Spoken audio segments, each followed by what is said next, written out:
नमोऽस्तु देवी भृगुनन्दनायै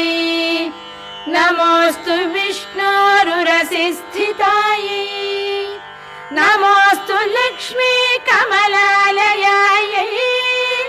नमोऽस्तु दामोदर वल्लभायै नमोऽस्तु कान्त्यै कमलेक्षणायै नमोऽस्तु बुद्धि भुवन प्रसूत्यै नमोऽस्तु देवादिभिरर्चितायै नमोऽस्तु नन्दात्मज वल्लभायै सम्पत्कराणि सकलेन्द्रियनन्दनानि